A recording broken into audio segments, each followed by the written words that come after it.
উনি বলছেন সকালবেলা নেব আর বিকালে খরচ করব। আমি বলছি যে ভারতের সংবিধান মেনে, ভারতের আইন মেনে যা করা সেটা করুন। আর তা যদি করতেন তাহলে মানুষের মধ্যে অসন্তোষ তৈরি হতো। অপরাধীদের ধরার দায়িত্ব ছিল আপনার, ধরলেন না। পাড়ার হিন্দু, মুসলিম, সমস্ত ধর্মের মানুষ, সমস্ত ভাষার মানুষ এক জায়গায় জড়ো হয়ে তারা রাস্তায় গিয়ে খুঁজে বার করেছে অপরাধীদের। তাহলে এই আরএসএস এর কিছু লোক যারা চেষ্টা করছে কে অপরাধ করেছে খুঁজে বার করার, কারা অপরাধ করেছে খুঁজে বার করার, কারা খুন হয়েছে খুঁজে বার করার, ধর্মীয় রং দেখানোর চেষ্টা করছে যারা, তাদেরকে বলি এই একটা ঘটনা, বারুইপুরের ঘটনা, যেখানে হিন্দু মুসলিম সবাই একসঙ্গে মিলে অপরাধীদের ধরতে গেছে। আর সেই অপরাধীদের যারা বের করে নিয়ে এসছে তারা হচ্ছে আরএসএস এর লোক, বিজেপির লোক, তারা হচ্ছে আপনার প্রশাসনের লোক। আপনি বলেছিলেন সকালবেলা নিয়ে বিকালবেলা খরচ করবেন। আপনার পুলিশকে যখন আমরা সমস্ত ভাষা, সমস্ত ভারতীয় নাগরিক এক জায়গায় হয়ে যারা আইনের পক্ষে, তারা যখন আমরা অপরাধীদের ধরে নিয়ে এলাম, আপনি কাজ করলেন অপরাধীদের ছেড়ে দেওয়ার। আমরা এর বিরুদ্ধে কথা বলছি। আর তার কারণে তৈরি হচ্ছে অসন্তোষ। যখন ডেড বডি রাস্তায় রেখে মানুষ প্রতিবাদ জানাচ্ছে, আপনার পুলিশ ডেড বডি চুরি করে নিয়ে যাওয়ার চেষ্টা করছে। উচিত ছিল মানুষকে সঙ্গে নিয়ে, আপনারা তো কমিউনিটি পুলিশিং করেন, তাহলে মানুষকে সঙ্গে নিয়ে মানুষকে এই ডেড বডির পোস্টমর্টমে নিয়ে যাওয়ার চুরি করার চেষ্টা করে জনরোষ বাড়িয়েছেন।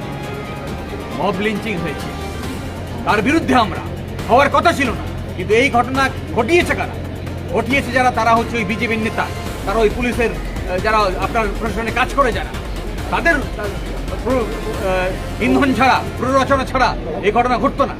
তাহলে আপনি আজকে এসে ওইটাকে বড় করে দেখানোর চেষ্টা করছেন অপরাধীদেরকে আবার আড়াল করার জন্য। যারা অপরাধীদের আড়াল করে, যারা অপরাধীদেরকে ছেড়ে দেওয়ার ব্যবস্থা করে, তাদের সকলের বিরুদ্ধে কঠোর ব্যবস্থা নিতে হবে। যে কথা আমার একজন বন্ধু সাথী বলে গেলেন, যে সমাজের মধ্যে যে এই উচ্ছৃঙ্খলা তৈরি হয়েছে, যে সমাজে ব্যাধি তৈরি হয়েছে, সেই ব্যাধি নিরাময় চেষ্টা করতে হবে। আর ব্যাধি নিরাময় তখনই করা যাবে যখন সোশ্যাল জাস্টিস করা সম্ভব।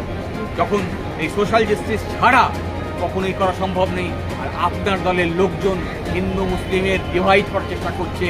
সোশ্যাল জাস্টিস করলে এরা যা সোশ্যাল জাস্টিস করার পথে বাধা একটা, যা সংবিধানের পরিপন্থী। আমরা কেউ মনুশাস্ত্রের পক্ষে নই, আমরা দেশের সংবিধান, দেশের আইনকে রূপায়ণের পক্ষে। কথা দীর্ঘায়িত করতে চাই না। প্রতিবাদ চলবে রাস্তায়। আমরা নিশ্চয়ই আইনের রাস্তাও ধরব। আমরা দেখতে চাই যারা আইনের রক্ষক, যারা প্রশাসনিক দায়িত্বে আছে, তারা কিভাবে এই তদন্তকে আগিয়ে নিয়ে যাচ্ছে। তারা অপরাধীদের ধরছে নাকি যারা প্রতিবাদ করতে নেমেছে রাস্তায় অপরাধের, তাদেরকে আক্রমণ করার চেষ্টা করছে। যদি দেখি যে যারা প্রতিবাদকারী তাদের উপর আক্রমণ হচ্ছে, তাহলে আমরা আরও গর্জে উঠবো, আমরা আরও সংঘবদ্ধ হব, আমাদের লড়াই আরও শক্তিশালী হবে। আমরা কিন্তু কেউ রাস্তা ছেড়ে পালাবো না। ফলে আইনকে রূপায়ণের দায়িত্ব যাদের, তাদের উদ্দেশ্যে বার্তা যে আইনের শাসন প্রতিষ্ঠিত করুন, অপরাধীদের ধরুন, যারা প্রতিবাদকারী তারা যাতে নিশ্চিন্তে প্রতিবাদ করতে পারে গণতান্ত্রিক কাঠামোর মধ্যে, সেই পরিসর তৈরি করুন। নাহলে প্রতিবাদ আরও শক্তিশালী হবে।